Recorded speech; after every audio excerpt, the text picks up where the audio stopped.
aumenta más A ver, en materia de gasificación ahora que plasma. sí, Por plasma. de todo tipo de residuos sólidos. Muy bien. Ya tenemos en Asturias en particular varias compañías más que interesadas Ahora sí, ¿no? invertir En aplicar la tecnología, fenomenal, fenomenal. Creo que ya está solucionado, perdón. Sí, tú perdona. Soy de construcción, de Emilio Puerto. De Emilio Puetos. Compañero De Patricia me dijo que venías compañero. Sí, sí, ¿qué tal? Encantada. Hablé con ella ayer, además, casualmente. Sí, me dijo, pues, bueno. Sí, sobre otros temas, sí, sí. Pues fenomenal. Oye, Pablo, ¿nos haces un poquito, por favor, a todos que nos vean? Te sientas para una foto también nuestra. Y si puedes, la pena que se vean.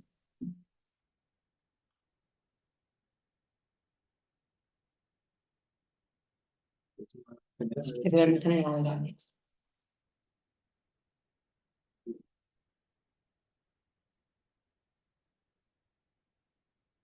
Bueno, creo que ahora se nos escucha bien, ¿sí?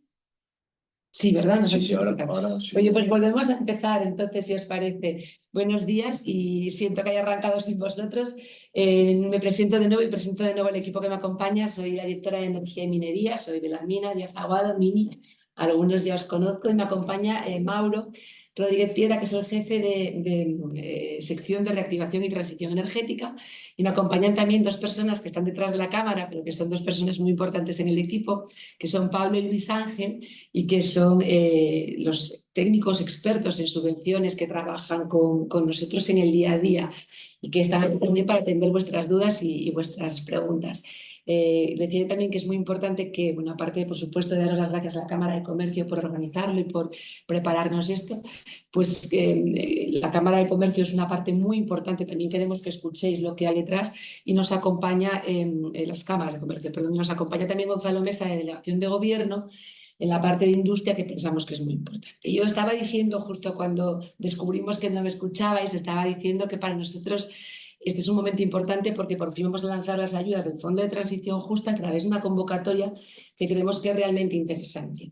Y estaba comentando que Bruselas ha ido cambiando en los últimos meses de esa transición tan verde, tan ecológica, que sigue, por supuesto, apostándose por ella, hacia también conceptos como la competitividad y la industria de cero emisiones netas, que es un camino en el que tenemos que posicionarnos todos y que estábamos tan convencidos en la Dirección General de Energía y Minería de que esto era el camino, que incluso antes de que Bruselas aprobase esa ley de la que todo el mundo habla estos días, hace apenas 2 semanas que se ha aprobado y la semana pasada no estaba publicada, yo no sé si estos 2 días habrá publicado, el lunes estaba sin publicar en el boletín oficial de la Comisión Europea de la industria cero emisiones, pues antes incluso nos pusimos a trabajar en esta convocatoria, en la que veíamos que la transición tiene que ser una oportunidad y un motor también de reactivación en Asturias. A ver si nos funciona. Déjame poner esto aquí porque si no, no vamos a... No. Pasa ahí, fenomenal.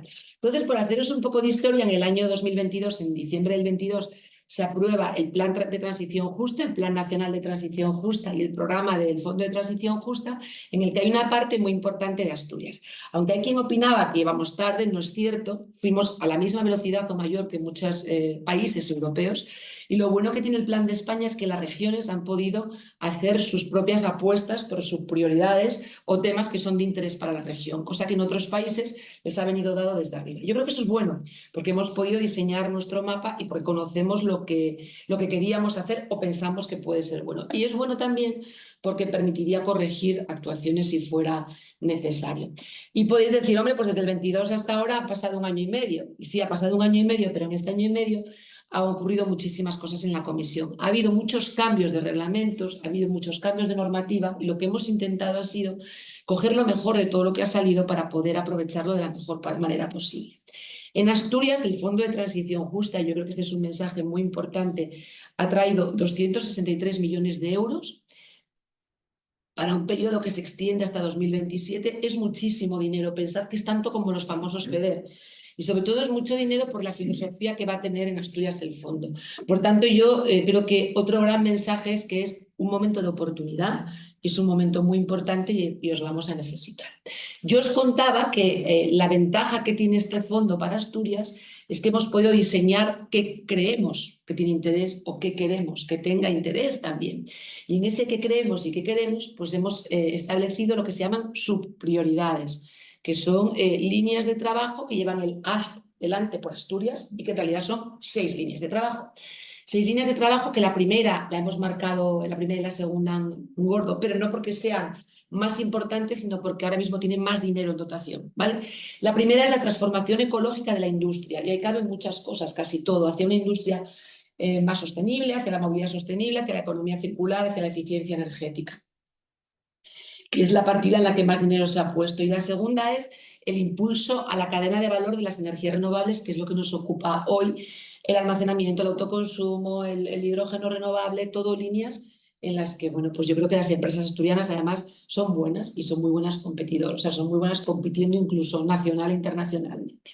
Y luego hay otra línea que es el impulso a pymes y a proyectos empresariales tractores de diversificación económica, que va un poco ligada con las otras dos en realidad. Y bueno, pues también tenemos que destacar, aunque ya no es de la Dirección General, es competencia de ciencia, pero sigue siendo una línea muy importante, el fomento de la investigación y el I+D+I. Hay una línea de rehabilitación de zonas industriales antiguas que promueve también que se puedan reutilizar antiguos emplazamientos industriales o incluso mineros para hacer algunas actuaciones y promover el patrimonio histórico y el turismo sostenible. Y por último, toda la parte de recualificación, formación profesional y toda la parte que sé que también os miro porque estáis con temas de formación dual, que hay también a través de las direcciones de empleo y del SEPEPA, pues puede tener sentido también pensar en aprovechar alguna de estas líneas. En mi dirección general, de momento, y digo de momento porque posiblemente sean crecederos, ya estamos con 82, bueno, van a ser crecederos con 82 millones de euros, que es un 30% del total que hay en Asturias. Cuando digo estas cifras de 263 o de 82 millones, pensad que son cifras absolutas de subvención, con lo cual la inversión que se puede movilizar, tomados los porcentajes de ayuda, es enorme. Por eso yo digo que es una gran oportunidad. Ahí hemos puesto un poco el dibujo de todo lo que hemos tenido que pensar y recomponer, y nosotros vamos, sobre todo en la dirección, a enfocar en 3 líneas. En la 1 y la 2, que os comentaba antes, de industria sostenible y cadena de valor de renovables, y en toda la parte de rehabilitación, de rehabilitación de espacios industriales y de espacios mineros. Que sabéis que, por otra parte, ya estamos haciendo muchas restauraciones mineras y van con otro dinero. Entonces, a diferencia de otros países, y esta es otra cuestión muy importante para Asturias, yo creo, es que aquí no se va a gastar el dinero en restauraciones mineras, ni se va a gastar el dinero en proyectos de, vamos a decir, más de infraestructuras mineras. Para eso están nuestro dinero de restauraciones, que viene del Instituto de Transición Justa o del propio Ministerio, que estamos movilizando 110 millones de euros por ahí, y los fondos de infraestructuras normalmente van por fondos mineros, y como sabéis también hay 100 millones de euros con aportación 75-25, 75 Ministerio y TJ y 25 nosotros, 25%. Por tanto, ¿qué tiene otra vez de particular? Y este es otro tercer mensaje importante. El 80-82% aproximadamente del fondo está pensado íntegramente para las empresas, íntegramente. Y esto es muy bueno y es también un reto, porque nos pone a todos, a las empresas y a nosotros, el foco en hacerlo bien. Porque claro, hay que gastarlo y hay que gastarlo bien. O sea que yo aquí sí que tenemos que animar a pensar cosas juntos. Lo que tenemos ahora mismo en líneas de posibles convocatorias en la Dirección General son 3 que estamos trabajando. La primera se llama Energías Renovables y Gases Renovables. Y en esa hemos solicitado una asistencia, estamos trabajando en asistencia técnica con Bruselas, con una consultora de Bruselas, para intentar ver dónde podemos hacer cosas ahí que sean interesantes de verdad y que no sean redundantes con otras líneas del Ministerio, por ejemplo, o del IDAE. Ahí tenemos asignados inicialmente 17 millones de euros a fecha de hoy. Tenemos otros 18 millones en eficiencia energética. En eficiencia energética tenemos abierta actualmente una línea que es, el tope de nuestras líneas de ayudas, que se llama eficiencia energética en pymes y grandes industrias, y que viene de IDAE y que ya está funcionando muy bien. Hay 72 millones de euros ya movilizados en Asturias en subvenciones para inversiones tremendas de 400 millones de euros. Entonces ahí estamos esperando un poquito a ver lo que ocurre, porque parece, y esto es información de ayer, que el IDAE lo va a extender o con una nueva línea o con la misma. Entonces, claro, tampoco vamos a hacer lo mismo que hacen ellos. Si nos dan ellos desde IDAE dinero y unas líneas ya preparadas, pensaremos en alternativas y la vamos a dejar un poco más para allá. Y me voy a centrar en la que os venimos a contar hoy, pero esas dos las quería decir porque también se os pueden ocurrir cosas, y las convocatorias vamos a entrar en fase de diseño. Entonces, todo lo que se os ocurra en energías renovables y gases renovables o en eficiencia energética que nos pueda aportar, Pues está aquí Mauro, que os dejará luego su correo, nos mandáis ideas o nos mandáis sugerencias. La que ya está en marcha, que va a arrancar en breve y que tenemos ya preparado todo, se llama Inversiones para la aceleración de sectores estratégicos para la transición hacia una economía de cero emisiones netas. Ese nombre tan grande que son 40 millones de euros iniciales, pero crecederos, como digo yo. No vamos a lanzar más dinero hasta que no veamos la respuesta que tiene, ¿no? Creemos que es muy buena por cosas que os voy a contar ahora, pero de momento vamos a lanzar inminentemente. Uy, no sé qué hice, madre mía, toqué todo aquí, perdonad, me cagas, Mauro. Igual os asustas con tanta transparencia, vamos muy rápido, no os preocupéis luego. Vete, las estás viendo dónde están, los de arriba. ¿Sabéis desde dónde? Sí, no, pero... Mira, lo que armé un minuto tocando aquí, no sé dónde toqué. Yo generalmente hago eso también. No sé dónde toqué, además toqué aquí, yo creo, perdonad, los de casa también, los de la oficina, disculpadnos. Vamos a ver, mientras tanto, ¿qué tienes ahí? Perfecto. Pues como os digo, vamos a ver cómo respondemos y es ampliable. O sea que la noticia es que ya hay 40 millones arrancando y que vamos a ver qué ocurre con ellos.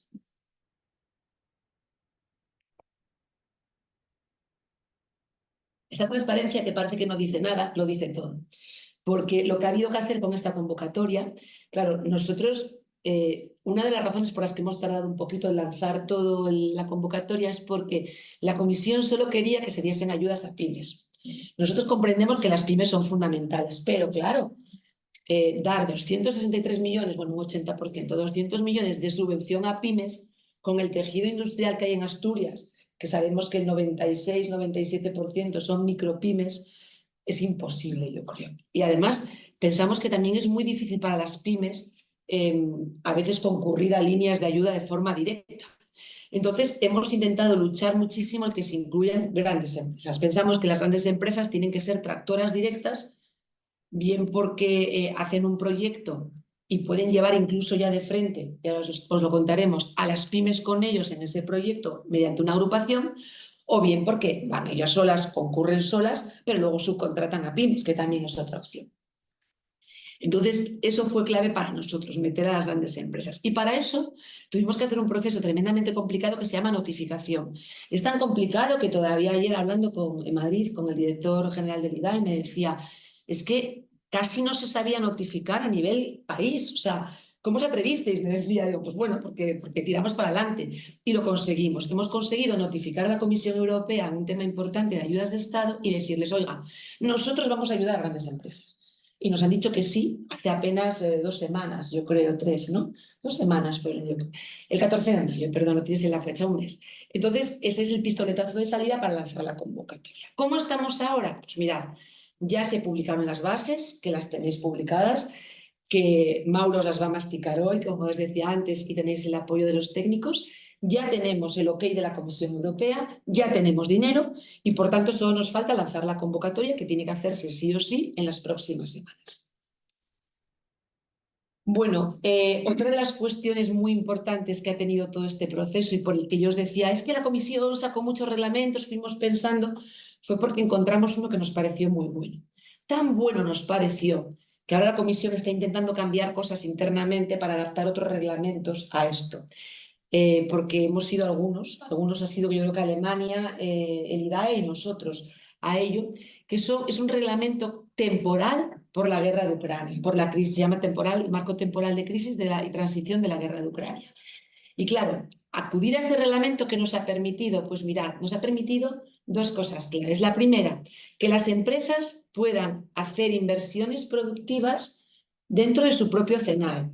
Porque una cosa que nos encontramos, y a mí me parecía inverosímil, es que con las líneas habituales, ¿no?, de ayudas de la Comisión Europea, de los reglamentos europeos, las empresas tenían que hacer inversiones manteniendo 4 cifras de su CENAE. Hombre, a mí me parece que el que se dedica a hacer calderas es difícil que se dedique a hacer celulosa, francamente, ¿no? Cambiar 4 cifras es muy complicado. Entonces, lo que encontramos aquí es que las inversiones se pueden hacer en tu sector, en tu campo y en tu ámbito de trabajo. Y la segunda cuestión clave, yo creo, es eso que veis ahí, que hemos logrado subir 5 puntos la intensidad de ayuda, de manera que las grandes empresas percibirán un 20%, las medianas un 30% y las pequeñas un 40%. La notificación que nosotros hemos hecho va para todas, grandes, pequeñas y medianas. Sin embargo, la primera convocatoria que sale, que es la que va a salir de forma inminente, está pensada para grandes empresas y agrupaciones de grandes empresas con pymes.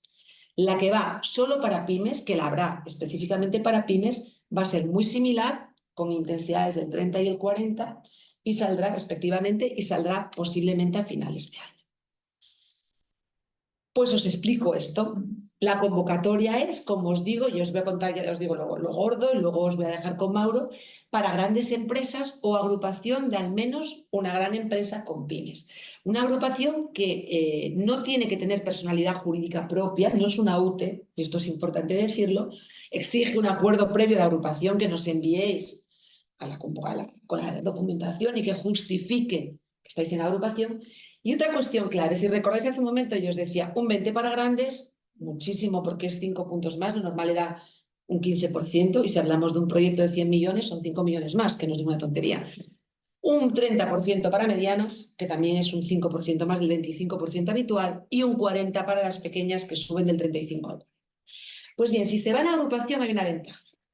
Claro, si una gran empresa va sola, hace un proyecto y luego subcontrata dentro de ese proyecto a una pequeña, voy a poner el ejemplo extremo, la gran empresa solo obtiene el 20% de subvención y luego subcontrata y les da lo que les corresponde. Si va en agrupación con una pyme y dice, yo como gran empresa voy a hacer, no sé, pues 10 millones del proyecto. Voy a decir una cifra redonda para que me sea fácil calcular. Y tú como pyme vas a hacer otros 10 millones del proyecto, con un acuerdo entre ellos, lo que sea. La grande recibe el 20% de sus 10 millones, 2 millones, y la pyme recibe el 40% si es una pequeña de sus 10 millones, o sea, 4 millones. Mientras que si solo va la grande, recibiría el 20% de los 20 millones. La diferencia, como veis, es notable. Y eso permite abaratar costes finales del proyecto. Luego, en el acuerdo que tengan entre ellas, lo vemos muy interesante.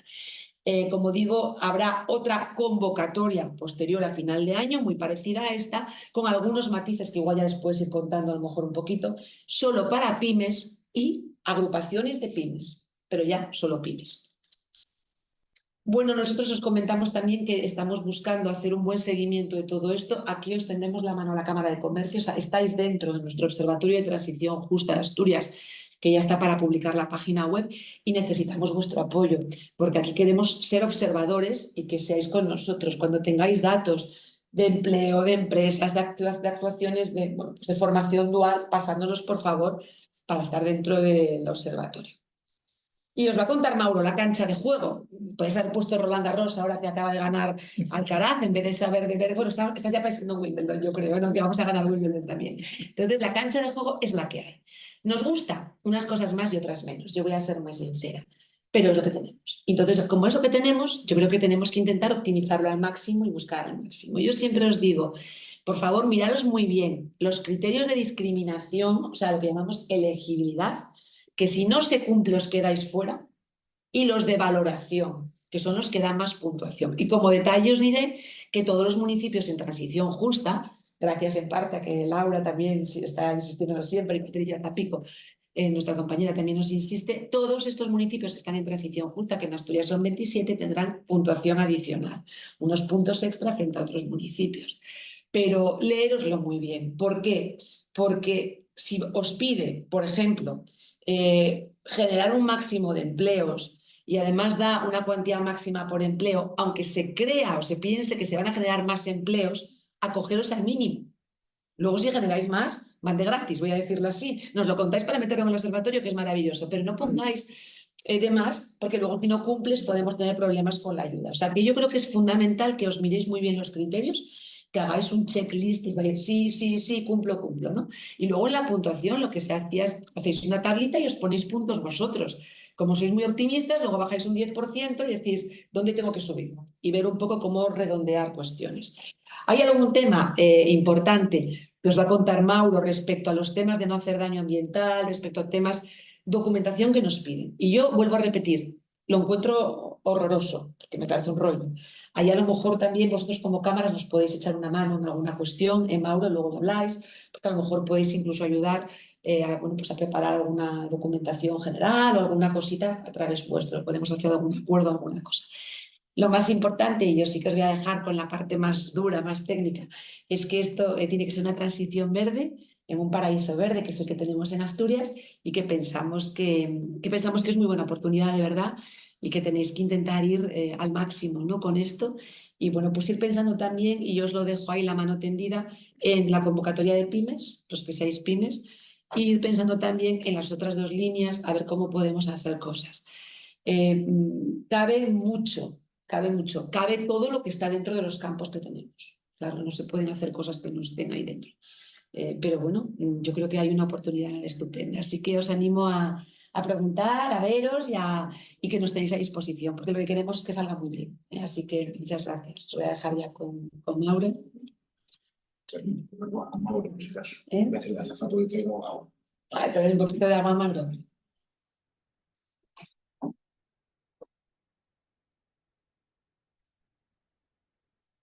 Bueno, entonces os va a contar él y luego los técnicos que me acompañan, que los tenéis aquí para todo, a Pablo y a Luis Ángel, y que muchos a lo mejor les conocéis porque habéis hablado con ellos también en directo. Entonces vamos a entrar ahora, mientras Mauro me manda una cosa, vamos a entrar ahora en la parte práctica de este taller de ayudas para la aceleración. Como dicen el profesor Libros, ¿no? Buenos días a todos, tanto los que estéis aquí como los que estáis siguiéndonos en streaming. Y vosotros para que os vean la cara. Digo, que se pongan también a tu lado, Vale, para que les vean. Si queréis venir por aquí. Hasta luego. Hasta luego. Bueno, como quedamos entre amigos, permitidme, porque hace bastante calor.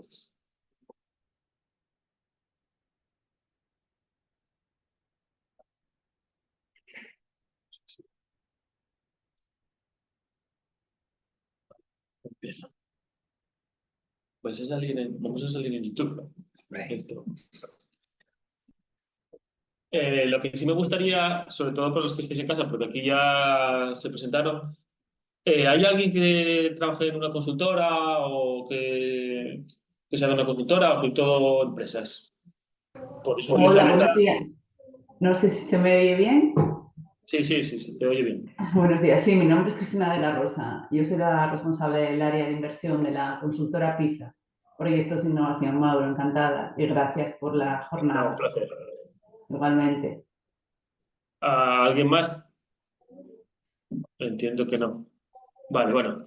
Lo digo porque la idea de esta reunión surge cuando pusimos antes, cuando la directora puso antes la diapositiva del observatorio, es que durante el último encuentro del observatorio hubo una demanda, o bueno, se puso de manifiesto la necesidad de traducir las bases. Bueno, de traducir cualquier documentación técnica, digamos, al lenguaje coloquial. Y acercar un poco a todo el mundo explicando desde el principio qué implica cada detalle que hay en las bases y por qué está puesto así. Entonces, bueno, se está pensando, o sea, la idea es, vamos a explicarlo, vamos a masticarlo y vamos a ser lo más claros posibles para ayudaros a preparar las convocatorias. Y también nos interesa, sobre todo, traccionar a las pymes. O sea, luego vamos a ver por qué. Entonces, bueno, esta jornada tenía dos vertientes. Que hubiese empresas consultoras que estuviesen al detalle, conociesen al detalle de las convocatorias, porque al final vais a echar una mano a las empresas que participen en la convocatoria, y que las empresas vean la oportunidad que se presenta y bueno, los pros y los contras que tiene esta convocatoria concreta. Básicamente voy a comentar qué es las ayudas de Estado, 4 pinceladas para saber cómo hemos llegado hasta aquí. Voy a citar la normativa más importante que viene reflejada en el reglamento y que muchas veces es supletoria y resuelve muchísimas dudas de las que se os pueden plantear. Vamos a dejar claro quién puede solicitar esta ayuda y a quién va destinada, el papel fundamental de las agrupaciones, definir perfectamente qué proyectos son elegibles, o sea, por qué un proyecto es elegible y qué criterios se van a seguir para elegirlos y para puntuarlos. Bueno, eso sería la parte de ayudas. Luego veríamos qué intensidad de ayuda, qué pasa con el efecto incentivador, que también es importante en esta convocatoria el tema del efecto incentivador. Es siempre importante, pero en este en especial tiene un detalle que facilita alguna cosa. ¿Cuáles son los costes subvencionables? Que también está relacionado con el efecto incentivador. Comentaremos por encima el procedimiento administrativo. A día de hoy las bases están en información pública y ha pasado el procedimiento, está en trámites internos de intervención. ¿Puede cambiar el procedimiento? Puede cambiar algún detalle jurídico de si se presenta aquí o se presenta, pero lo que es todo lo que tenga que ver con proyectos elegibles, ayudas y reglamentos y beneficiarios, eso no va a cambiar. El tema de procedimiento puede cambiar si hay una aceptación previa, una aceptación posterior, con detalles muy jurídicos. O sea que yo voy a comentar el procedimiento general, en principio, y más o menos va a ser, yo creo que va a ser casi igual. Y lo último es que hay que tener en cuenta que no se nos puede olvidar, sobre todo pensando en la documentación que se tiene que presentar. Bueno, un camino con curvas, pero un camino... Esta siempre me gusta, bueno, somos pocos, siempre me gusta porque cuando hablamos de bases, y bueno, algunos de los que estáis sois instaladores y ya me habéis escuchado decir esta frase, la norma es la que es. Hemos tenido cierto margen, pero no penséis que el margen que se tiene es mucho. La idea es buscar dentro del marco regulatorio que podemos aplicar qué condiciones son más ventajosas para todos. Y yo lo que llegue. Entonces, ¿nos gustaría hacerlo de otra manera? Pues seguramente que todos tendríamos ideas que fuesen mejores y que podrían ser, pero yo lo que llegue. Entonces, voy a repetir muchas veces la frase y la idea es, no nos vamos a dar de cabezados contra un muro. O sea, no necesitamos darnos de cabezados con un muro. ¿Podemos pasarlo por un lado? Pues lo pasamos por un lado. Si nos estamos dando contra un muro, es que estamos yendo por el camino equivocado. Hay que buscar el camino que es el que nos lleva a resolver el problema. Y esa es la idea de lo que está ahí, pues tenemos cierto margen, pero está ahí. ¿Y por qué está ahí? Pues entonces empezamos. 4 nociones de ayudas de Estado, porque cuando hice la primera vez que hablé de ayudas de Estado, hay 3 palabras que cada día me levantan más dolor de cabeza, o 2 conceptos más que 3 palabras. Fondos europeos y transición justa. Porque se confunden en todos los sitios. O sea, hay un galimatías, todos son fondos europeos, todos son transición justa. Tenemos transición justa en el PRTR, tenemos transición justa nosotros, tenemos los convenios de transición justa, la estrategia de transición justa. Está por todos sitios. Entonces, la idea es, vamos a sentar las bases de por qué estamos aquí y de qué estamos hablando y diferenciar de dónde viene una cosa y de dónde viene otra, que es lo que al final impone los condicionantes que están reflejados en las bases. Entonces, digamos que todo lo que está en las bases, el 90%, viene de ayudas de Estado. Vamos, de la normativa europea que regula las ayudas que vamos a ver. Lo primero que hay que tener en cuenta es que, por si no lo sabéis, que me imagino que sí, es que las subvenciones están prohibidas en la Unión Europea. Parece mentira, pero las subvenciones están prohibidas en la Unión Europea. El Tratado de Funcionamiento dice que una ayuda de Estado sería un elemento que distorsiona el mercado, que puede afectar a la competencia y, por lo tanto, las ayudas, en principio, estarían prohibidas. ¿Cómo se pueden dar ayudas de Estado? Bueno, pues previa notificación. Es decir, se puede pedir permiso a la Comisión Europea para que permita dar algún tipo de ayudas. O la normativa europea, ya la propia Comisión ya conoce un marco regulador que dice, bueno, y algunas que yo permito. ¿Y cuáles son las que permito? Básicamente las que todos conocéis, que son las de minimis, que sabéis que son hasta 300.000 euros, me parece que es la nueva modificación, durante 3 años. Y aquellas que están enmarcadas en el Reglamento General de Sección por categorías. El Reglamento General de Sección por categorías es el marco jurídico que regula el 90% de las líneas de subvención que generalmente conocemos. Básicamente, el Reglamento de Sección de categorías es una buena herramienta, pero tiene límites. Y tiene unos límites que condicionan muchísimo las inversiones, sobre todo aquellas que son inversiones productivas. Cuando estoy hablando de inversiones productivas son para hacer cosas nuevas. Porque las de eficiencia energética, las de I+D+I, las de descarbonización, bueno, tienen necesidades interesantes y tienen condicionantes que son asumibles. Pero, sin embargo, para inversiones productivas de finalidad regional, tiene sus bastantes limitaciones. Básicamente, las limitaciones que tienen es el tema del CNA que se comentó antes, los umbrales de los proyectos de más de 110 millones no serían elegibles y la intensidad de ayuda, aunque se diga el 15%, de hecho no es el 15%, Es el 15% hasta los 50 primeros millones. De 50 a 100 es otro porcentaje y a partir de 100 otro porcentaje. En la práctica, para un proyecto de 110 millones, la ayuda no superaría los 12 millones. Entonces, bueno, era una limitación a tener en cuenta y sobre todo el tema del CNAE. Entonces, ¿qué otros caminos hay para dar ayudas? Bueno, pues directamente notificar. Hay un procedimiento regulado por la Comisión por el cual, siguiendo unas directrices y unas comunicaciones, hay las directrices de energía y clima. El caso de las ayudas a Arcelor van por esas directrices, son ayudas notificadas directamente por el Estado. Ya veis que son muy singulares. Hay unas directrices específicas para ayudas de finanzas regional, que también ahora se están modificando.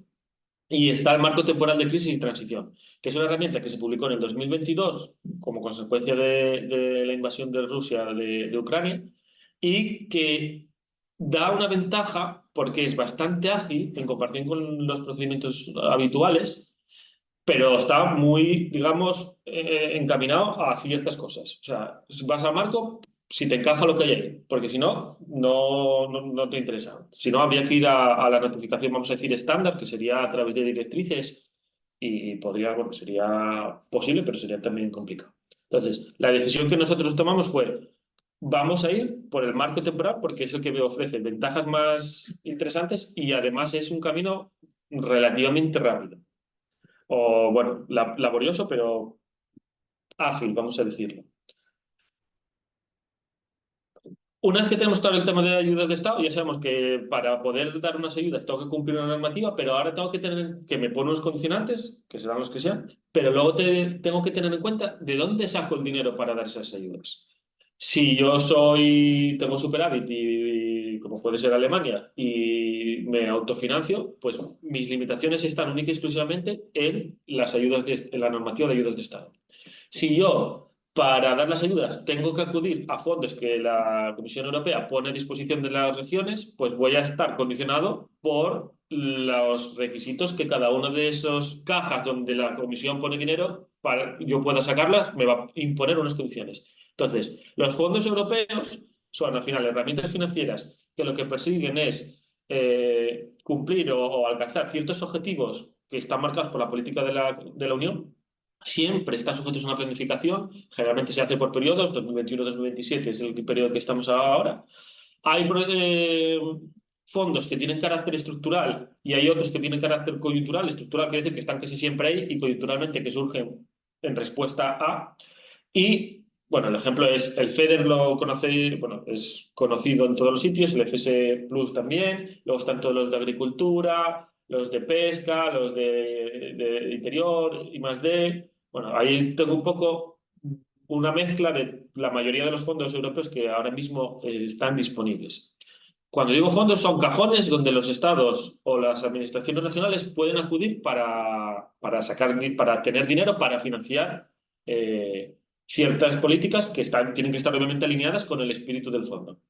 Y luego están los Next Generation, que son coyunturales porque derivan como respuesta a la crisis posterior a la pandemia y que abarcan todo. Básicamente los Next Generation pueden entrar en prácticamente políticas que cubren casi todos los fondos. Digo casi porque lo desconozco la mayoría, pero bueno, en los nuestros, las actuaciones más habituales que serían FEDER y Fondo de Transición Justa, hay muchas que también podrían ser financiadas por fondos Next Generation. ¿Qué pasa? Para lo que nosotros estamos hablando tenemos que tener en cuenta, uno, que el Fondo de Transición Justa deriva de una política de cohesión. La Unión Europea dice, bueno, pues con el fin de reducir las desigualdades entre las regiones, por ejemplo, en zonas que están en transición, yo tengo una política de cohesión que permito que se den ayudas o que se tomen fondos europeos para dar o financiar actuaciones en las regiones. Y dijeron, vale, eso es la política de cohesión estándar, la habitual, el FEDER es el claro ejemplo, y de esa política de cohesión tiene un reglamento que regula esos fondos. Es un reglamento que se llama el Reglamento de Disposiciones Comunes, que es común a todos los fondos, vamos a llamar, estructurales. Se aprobó el Plan B, el Green Deal, el Pacto Verde Europeo, Y dentro del Green Deal surge pues, el concepto de transición justa. El mecanismo de transición justa lo que busca es prestar apoyo a todos los territorios que vayan a recibir un impacto sobre su economía y sobre su empleo derivados del proceso de transición energética. Esta diapositiva es importante porque lo que estoy dando ahí es el marco de los dos reglamentos que van a aplicar sobre las bases que tenemos. El reglamento de disposiciones comunes y el reglamento del Fondo de Transición Justa. Ahora entramos a ver los reglamentos. Para el tema de las ayudas, sobre todo pensando en las consultoras, es importante porque muchos de los detalles que pueden surgir, en los cuales surgen dudas, vienen definidos aquí, o la respuesta está aquí, en los reglamentos que vamos a ver. La norma básica con la que vamos a trabajar son las bases reguladoras. En la segunda base está recogido todo el marco normativo que se ha tenido en cuenta y que aplica a las bases propiamente dichas. Y son los más importantes. Primero, ayudas de Estado, el marco temporal de crisis y transición, que comúnmente llamamos TCT, porque nos pegamos muchísimo con él en inglés, entonces dejo las siglas en inglés. Está la normativa derivada de los fondos de la política de cohesión, que sería el reglamento de disposiciones comunes, y está el reglamento del Fondo de Transición Justa, que es el reglamento específico que regula las ayudas enmarcadas y financiadas por los fondos derivados de Transición Justa. Obviamente, cada uno impone sus restricciones. Entonces, ya el Fondo de Transición Justa delimita, porque está pensado por unas cosas muy concretas.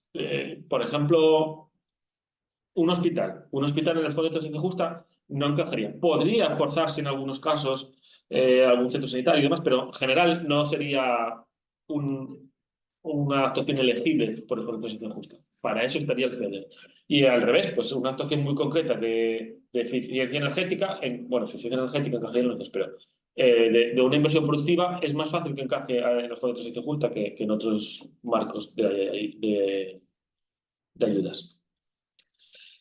Con todo esto teníamos que pintar ahí algo, teníamos que pintar las bases y entonces tenemos el marco temporal, tenemos el mapa de ayudas regionales que impone límites máximos a las intensidades de ayudas, que deriva también de la normativa de ayuda de Estado. Tenemos el reglamento del fondo, tenemos el reglamento de disposiciones comunes y obviamente tenemos que cumplir con nuestra normativa nacional de subvenciones. Las subvenciones son procedimientos regulados y por lo tanto tenemos que adaptarnos a la normativa que existe. Todo esto, condiciona y además de los marcos normativos hay que tener en cuenta que la Comisión Europea cuando pone en marcha estos fondos dice, bueno, yo pongo estos fondos, a cada Estado voy a designar una entidad que va a ser la que coordine y gestione estos fondos, que se llama Autoridad de Gestión. Y se firma un acuerdo entre la Comisión Europea y el Estado, en este caso la Autoridad de Gestión es el Ministerio de Hacienda, donde también se fijan las condiciones por las cuales el Estado va a acceder a esos fondos. Y ese acuerdo de asociación implica que los criterios de operación de selección tienen que estar aprobados ahí, los criterios de verificación y control van a estar supervisados ahí y todo tiene que al final pasar, digamos, por esa puerta. Una vez que tenemos la autoridad de gestión tiene que delegar competencias en órganos territoriales, que son los organismos intermedios, que son los encargados de verificar que la selección de operaciones es la adecuada, que la verificación y control de las justificaciones presentadas es la adecuada, conforme a todo el marco normativo que le resulta aplicación, y luego estarían finalmente los órganos gestores. Los órganos gestores somos, porque en este caso la Dirección General de Energía es órgano gestor, los que lanzamos y promovemos las convocatorias, las inversiones, las ayudas, los que al final movilizamos el dinero. El organismo intermedio está en la Secretaría General Técnica de la Consejería de Transición Ecológica y nosotros la Dirección General como órgano gestor pues coincidimos que estamos también en la misma consejería. Hay que tener en cuenta que todo esto se tuvo que hacer durante este tiempo. O sea, la autoridad de gestión sí que ya existía infraestructura, pero hubo que nombrar una autoridad de gestión específica para el Fondo de Transición Justa, hubo que designar un organismo intermedio y todo esto parece que no, pero lleva un trabajo considerable. Vamos ahora que ya tenemos un poco claro por los condicionantes que tenemos, vamos a ver quiénes van a jugar o quiénes pueden participar en esta convocatoria. Vamos a los beneficiarios. Básicamente, para simplificar, pues la empresa grande, la mediana y la pequeña. En la pequeña, a nivel europeo, no hay diferencia en la forma legal de la empresa. Un autónomo se considera una empresa pequeña y listo. No está excluida a sociedades. Pero un autónomo podría encajar perfectamente. Todo el mundo más o menos tenemos la idea y todo el mundo conocemos lo que son cada una. Se abre la opción en esta convocatoria de ir en una agrupación. Voy a insistir mucho en el tema de las agrupaciones porque las agrupaciones permiten, o digamos, no chocar con el muro, permiten darle una vuelta al muro. Entonces, el muro está ahí, pero las agrupaciones son una medida o una forma de, uno, optimizar los recursos para conseguir pasar el muro, y dos, desde el punto de vista nuestro, son una herramienta para dinamizar el tejido industrial del Principado de Asturias. Entonces, voy a insistir mucho con el tema de las agrupaciones. ¿Qué se entiende por pequeñas, medianas y grandes empresas? Que siempre hay veces que hay discusión. Pues pequeñas, medianas y grandes empresas está definida una normativa de ayudas de Estado, que es el reglamento de exención de categorías que antes te comenté, en su anexo 1. Y todo el mundo, todos conocéis esto. Básicamente, aquí hay una rata porque el número de empleados son menos de 50, no es 10. Básicamente se dividen en función del número de empleados, el volumen de negocio o el balance general. Es independiente, no hay que cumplir los tres. Si tengo un volumen de negocio de más de 50 millones y tengo 200 empleados, soy gran empresa. Si tengo 260 empleados y tengo un balance general de 42, soy gran empresa. Básicamente están sectorizadas por o número de empleados, volumen de negocio o balance general. Volumen de negocio y balance general siempre se hace referencia, lo tengo en la siguiente diapositiva, al último ejercicio contable cerrado y siempre sobre una base anual. Si es una empresa de reciente creación que no ha cerrado cuentas todavía, pues una estimación fiable. Siempre el volumen de negocio se calcula sin IVA ni tributos indirectos y se pierde la condición si se exceden los umbrales en 2 ejercicios consecutivos. O sea, yo puedo ser en un ejercicio mediana, al siguiente soy grande, al siguiente soy mediana. Mientras no haya 2 consecutivos, no se cambia de condición. Esto más o menos es algo que todo el mundo conoce, que todo el mundo maneja y no da problema. Lo siguiente que sí voy a decir es algo que a veces da problema. Las empresas, conforme a este anexo del reglamento, se pueden considerar o se clasifican en empresa autónoma, empresa social o empresa vinculada. Autónoma, la que no depende de nadie, es una empresa única, no tiene nada que ver el concepto de empresario autónomo. O sea, autónoma quiere decir que tiene independencia a la hora de tomar decisiones. Y ahí, para los intervalos que vimos antes, solo se consideran en el cálculo los datos de la empresa. Pues tengo 15 trabajadores, tengo 15, tengo 200, tengo 200. Volumen de negocio, el que sea. Sin embargo, las empresas asociadas y vinculadas tienen una repercusión sobre la consideración. Asociadas y vinculadas, la diferencia está entre el porcentaje que tiene de participación dentro de una empresa, otra empresa. Y cuando digo otra empresa, no estoy pensando en una grande hacia una pequeña, puede ser una mediana hacia una pequeña. Entonces, en un grupo de empresas, generalmente una asociada, no recuerdo los números exactos, pero creo que es hasta el 25% de participación por otra empresa, y una empresa vinculada es que el más del 50% dentro del Consejo de Administración pertenece, o sea, está nombrado por otra empresa. Entonces, las empresas asociadas o vinculadas suman los empleados y suman los volúmenes de negocio y los balances de negocio, los balances anuales. ¿Por qué digo no hacia arriba, solo hacia arriba, sino también hacia abajo? Yo puedo tener una empresa voy a poner un número para que se note el cambio, de 220 empleados, que soy mediana, pero debajo de mí tengo una empresa que se dedica a fabricar algo y otra me hace montaje, y la de montaje es independiente y tiene 40 empleados. Bueno, pues tengo 220 más 40. Soy un grupo de 260. Básicamente, los problemas que pone la comisión al tema del acceso a las ayudas a las grandes empresas viene condicionado, según dice la comisión, por la capacidad de acceso a los mercados financieros de las grandes empresas. Y nosotros siempre ahí quisimos hacer una diferencia entre lo que es una multinacional que tiene acceso a mercados financieros en el mundo entero, a lo que puede ser una gran empresa familiar, que para entendernos jurídicamente o si está contemplada en la normativa sería una MidCap. Y siempre defendimos de que nosotros tenemos 2 tipos de empresa. Tenemos la multinacional, que tiene acceso a financiación, y tenemos la gran empresa familiar con tradición familiar que está asentada en el territorio y que no le es tan sencillo, o el esfuerzo que tiene que hacer es muchísimo mayor que el que puede hacer una multinacional. Bueno, no hubo mucho éxito con ese argumento. Gran empresa son todas y hay que tener en cuenta eso, pues que si estamos en una empresa asociada vinculada, me voy a tener los números o voy a considerar en el cálculo de empleados y de volumen de negocio los de todas las empresas relacionadas o los del grupo. Seguimos.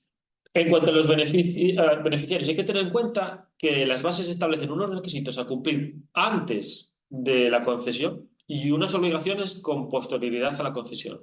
Los requisitos a cumplir antes de la concesión, es decir, cuando se presenta la solicitud, pues lo típico, no estar condenado ni sancionado, ni por la ley nacional, ni europea. Cuidado aquí, bueno, cuidado, no creo que sea el caso. Pero una de las cosas que dice el marco temporal es que nadie que esté sancionado por la Unión Europea por tema Rusia recibe una ayuda. O sea, un oligarca ruso pues no puede recibir una ayuda.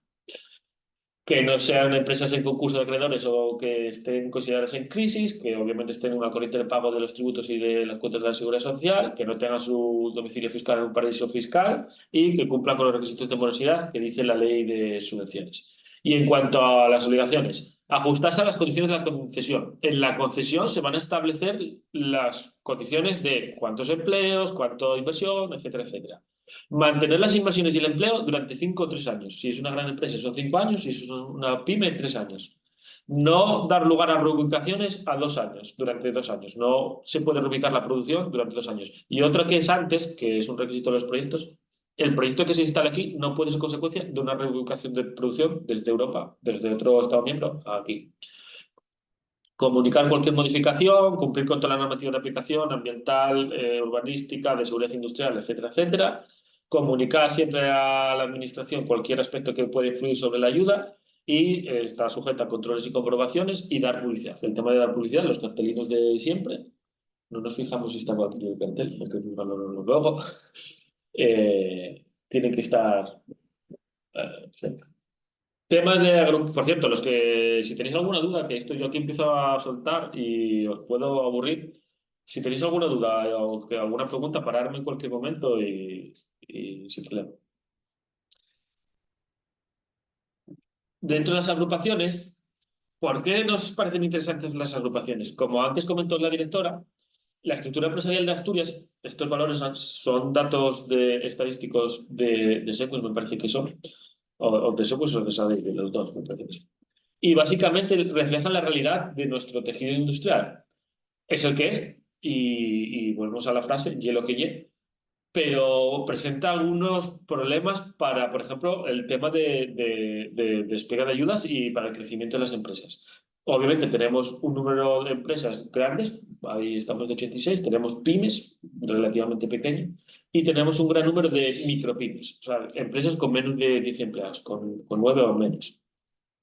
Claro, este tipo de inversiones que estamos ahora intentando ayudar, pues por una empresa sin asalariados, pues es muy difícil.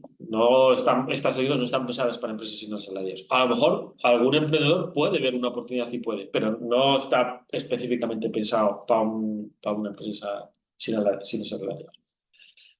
Sí que nos interesa que micropymes y pymes sobre todo puedan plantearse dar el salto de crecer y generar un tejido industrial con pymes, vamos a decir, de cierta capacidad, de cierto tamaño, que puedan escalar, incluso puedan plantearse crecer a objetivos más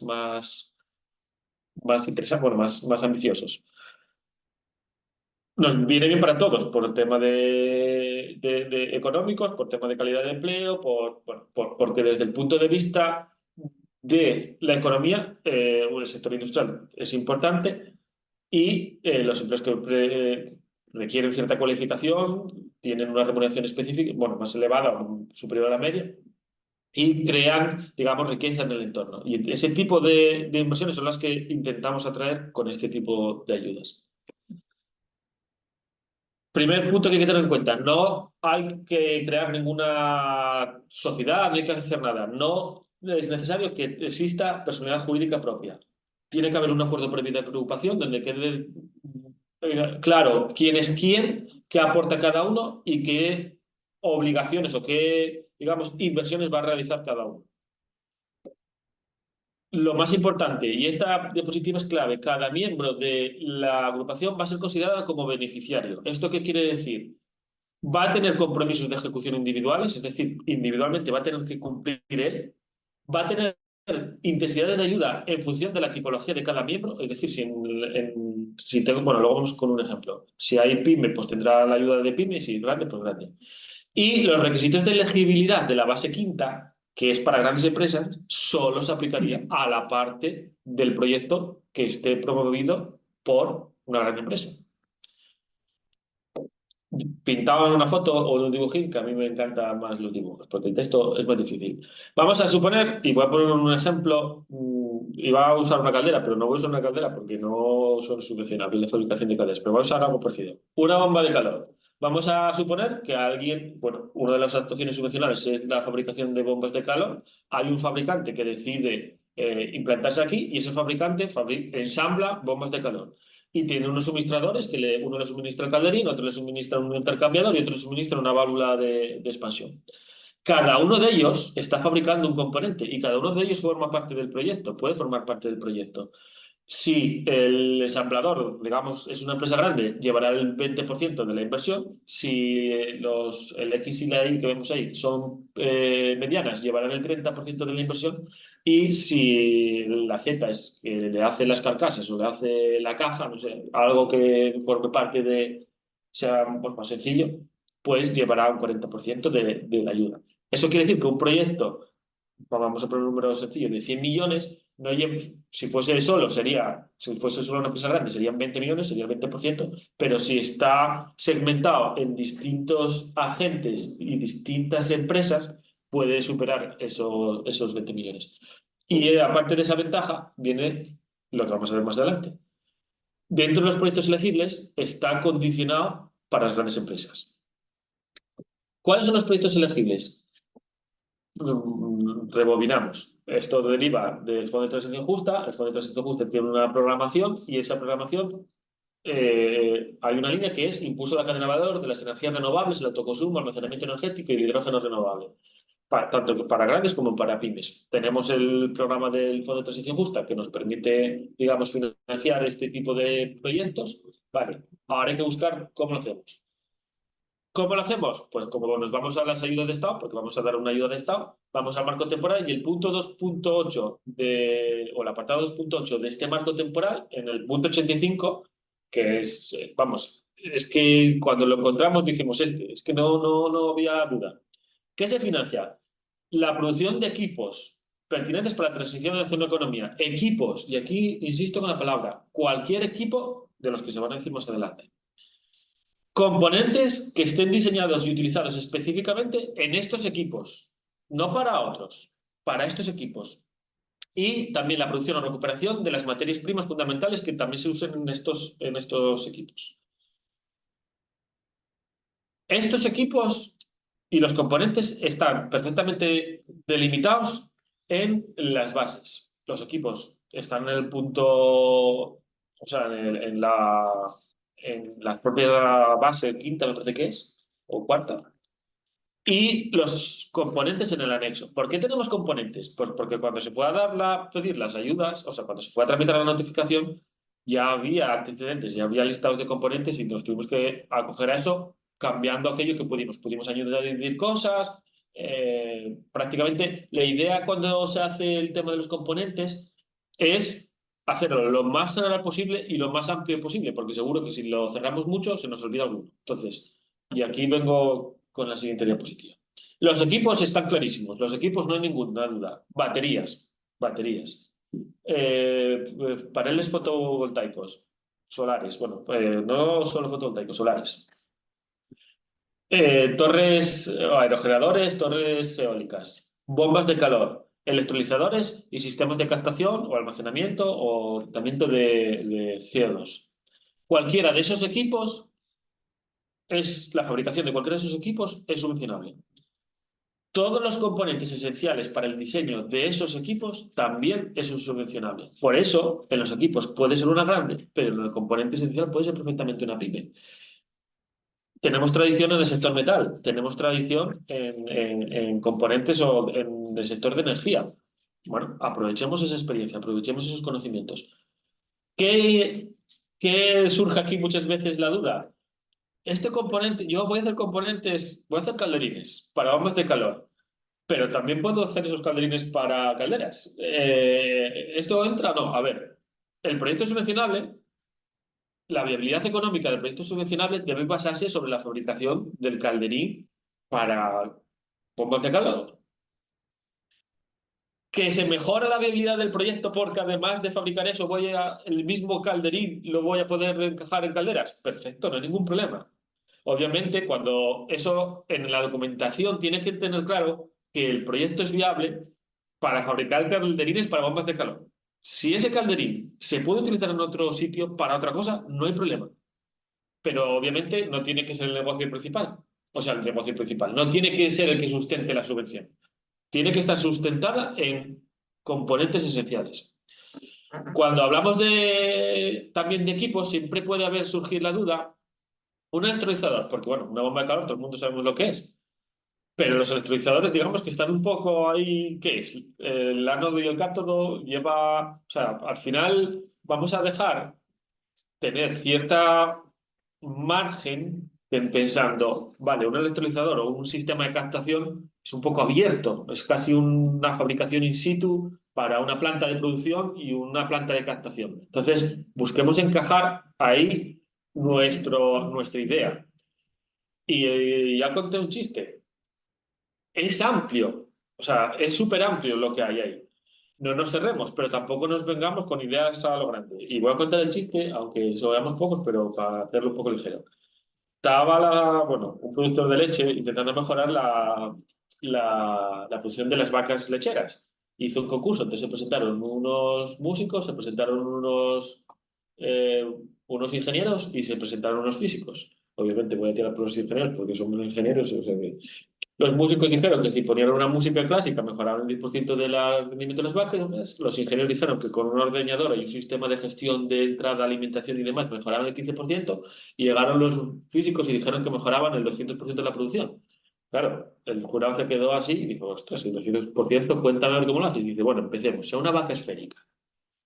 ¿Vale? La teoría está muy bien, pero una vaca esférica aquí no va a encajar. Entonces, no nos vayamos a cosas que son difíciles de tragar, porque el marco es el hielo que lleve. Y hay componentes para aburrir y equipos para aburrir. ¿Por qué digo esto? Por ejemplo, dentro de los componentes entran los depósitos. En los depósitos no diferencia entre si son grandes, pequeños, modulares, no modulares de depósitos. Lo que vas a fabricar es un depósito que se va a utilizar en algún componente de allí. Perfecto. Me da igual el tamaño, me da igual todo. Es un depósito. Entonces no nos cortapisemos nosotros ideas que pueden encajar y no nos vengamos a eso, pues con una vaca esférica, porque una vaca esférica no va a encajar. Y luego queda la siguiente parte, que es el de materias primas fundamentales, la recuperación de la producción y materias primas fundamentales. Las materias primas fundamentales son elementos químicos, hay un listado que está ahí citado, y el que se ve muy fácil y todo el mundo va a entender rapidísimo es el litio. Si yo monto una planta de tratamiento de baterías usadas de vehículo eléctrico, pues voy a recuperar materias primas fundamentales para la fabricación de otras baterías. Por lo tanto, una planta de recuperación de baterías o de tratamiento de baterías usadas podría encajar aquí. Vale, ya tenemos los criterios, ya sabemos lo que podemos. Si me permites, Mauro, Sí. tengo una duda en relación con el tema de los equipos, precisamente. Sí, Y no porque piense en una vaca esférica, sí. sino porque soy capaz de centrar la descripción literal que tenéis en una de las diapositivas anteriores, en la que mencionáis el concepto relativo a equipos de utilización de carbono. ¿Qué son equipos para utilización de carbono? Pues todos aquellos que permitan que CO2 que se haya sido capturado luego pueda utilizarse para algo, pueda ser aprovechado para algo. Estamos pensando que la idea es, tenemos que reducir las emisiones, tengo que fomentar que se capture el CO2 y que luego se utilice. A ver, a lo mejor quiero entender por dónde pueden ir, ¿eh? O sea, luego os voy a poner otro ejemplo que también se nos planteó y que lo que busca estas ayudas es impulsar la economía europea y independizarnos, digamos, de fabricantes de otros sitios. Otros sitios es China y Estados Unidos, de componentes de este tipo de tecnologías. La pregunta, por ejemplo, te voy a poner por si te puedo ayudar, con un ejemplo yo creo que puede funcionar. Alguien nos preguntó sobre software. El tema del software, hay que mirarlo muy bien. Pero luego la pregunta era, ¿para qué es el software? Para mejorar los ciclos de carga y descarga de las baterías instaladas. Y yo la idea es, ese software, si yo compro la batería en China, que no estoy favoreciendo el tejido industrial de aquí, compro las baterías en China, y las instalo aquí, y tú lo que vendes es el producto para que el que monte esa instalación, el instalador, dicho de alguna manera, instale tu software ahí, no estás favoreciendo la fabricación de sus componentes, estás favoreciendo la instalación de sus componentes, que vienen de donde vengan. Si tú ese software lo incorporas a la batería y cuando el que vende la batería ya va con el software incorporado, digamos que ya estás favoreciendo que se vendan equipos de aquí, fabricados aquí. Ahí podría valorarse, teniendo en cuenta que el software no es un equipo, dice componentes electrónicos. Entonces, si yo fabrico componentes que se van a poder utilizar para favorecer el uso del CO2 capturado, ahí podría encajar. Hay que recordar en relación con el CO2 sometido que se capture y que se aproveche para un uso finalista que sea. Sí. Pero si el carbono no está en formato gas, sino que está incorporado en un residuo, por ejemplo, y el equipo en cuestión aprovecha ese carbono y encima evita que ese carbono sea liberado, porque parte de él sea liberado a la atmósfera. Bueno, eso habría que verlo. Así ahora mismo no me atrevo a decirte ni que sí ni que no, porque no tendría que ver exactamente de qué estamos hablando. Un equipo que utiliza que genera un gas renovable a partir de carbono contenido en residuos. Bueno, habría que verlo. Si quieres luego lo comentamos, lo vemos, pero la idea es derivado de la captura. O sea, eso también te lo digo, ¿eh? Porque de hecho, si os fijáis, bueno, si miráis, no todos los países notificaron, no todas las notificaciones pusieron la captura de CO2. Nosotros sí que la pusimos y bueno, va pensado para la captura, pero bueno, lo vemos con calma porque tampoco ahora mismo hago yo la idea. Creo que sé por dónde vas, pero lo vemos. Sí, vale.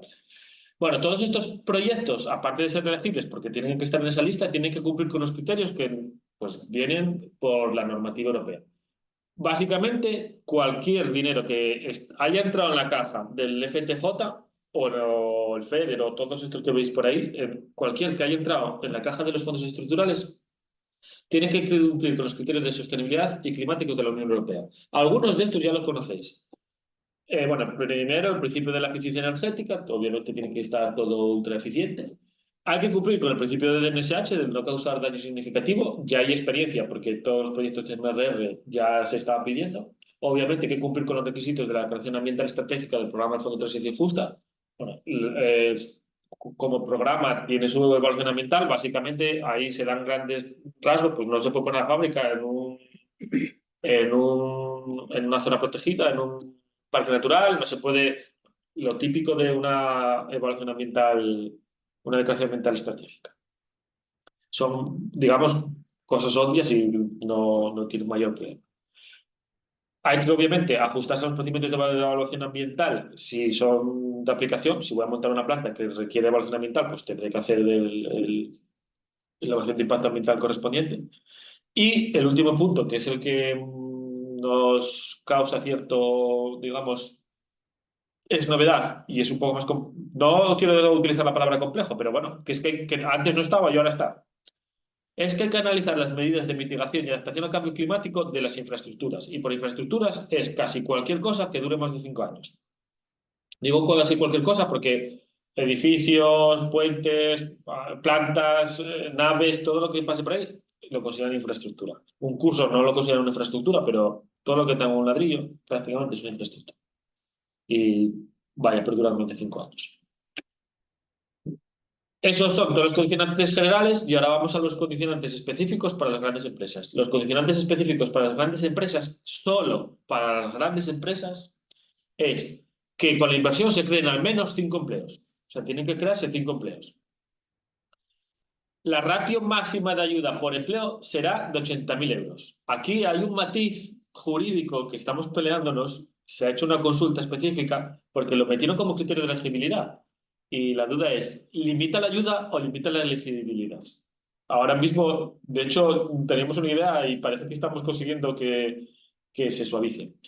¿Por qué digo que parece que... A ver, si os vais dando cuenta, cuando vemos el tema de ayudas de Estado, que están cambiando continuamente, se está detectando que hay que aligerar un poco los criterios, porque está muy bien que no queramos dar ayudas a grandes empresas, pero corremos el riesgo de localizar producción y quedarnos atrás. Entonces la Unión sí que está abriendo las puertas. De hecho, cité el punto 85 del marco temporal, porque el punto 85 es el, vamos a decir, el sencillo, pero hay otro punto que es el 86, que el punto 86 básicamente es una respuesta al IRA americano, a las líneas de ayudas americanas a este tipo de tecnologías. Y lo que dice el punto 86 es, si en otro estado fuera del espacio económico europeo te dan una ayuda superior a la que nosotros te damos, ven y habla con nosotros.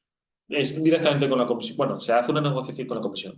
Dicho de otra manera, están dándose cuenta de que no se puede ser tan dogmático con el tema de la competencia y porque se nos va. Entonces, ahora, claro, la limitación de empleo de un empleo por cada 80.000 euros de ayuda pública, que de hecho, aunque puede parecer muy restrictiva, es un empleo por cada 400.000 euros de inversión, que tampoco es que estamos hablando de grandes locuras. Lo de Amazon es un tema aparte, pero en este tipo de inversiones no es una gran locura. Puede condicionar mucho de que sea limitante o sea limitante de la ayuda o sea de elegibilidad. Yo, de momento, no. En la convocatoria lo vamos a tener claro porque ya se han hecho las consultas y ya estamos esperando la respuesta. Me quedaría que no son elegibles proyectos por encima de más de 80.000 euros de ayuda. Hasta 80.000 son elegibles. Todo lo que pase de allí, obviamente, no va a recibir ayuda. ¿Qué tiene, o vamos a decir, por qué viene esto, de hecho? ¿Por qué esta prescripción? Porque el reglamento del Fondo de Transición Justa dice que son subvencionables las ayudas, las inversiones productivas de grandes empresas siempre y cuando no sea posible cubrir es que es el Job Gap Analysis, estoy pensando cómo lo decimos, vamos, el déficit de empleo respecto al que se pierde con el que se generaría con ayudas a pymes. Dicho de otra manera, en la transición se pierden 10.000 empleos. ¿Cuánto puedes generar? Los cálculos que se hicieron fueron estos. Se pierden 10.000 empleos. ¿Cuántos empleos se pueden generar apoyando a pymes? 8.000, vale. Pierdes 2.000, no los vas a poder cubrir. Pues esos 2.000 te lo voy a dejar con un porcentaje del Fondo de Transición Justa. De ahí sale la ratio, para que nos entendamos. Entonces, el reglamento STEP, que es un reglamento que salió con nuevo, por ejemplo, eso te lo quitaría. Entonces, yo creo que están un poco abriendo las puertas y nosotros estamos ahí viendo a ver si llegamos, cómo lo ponemos y si podemos, vamos a decir, facilitar lo máximo posible, facilitar lo máximo posible. A día de hoy, eso está y no podemos. No, está ahí puesto. Un empleo por cada 80.000 euros de ayuda. O, si lo queréis ver de otra manera, para una gran empresa, como es solo para grandes empresas, un empleo por cada 400.000 euros de inversión.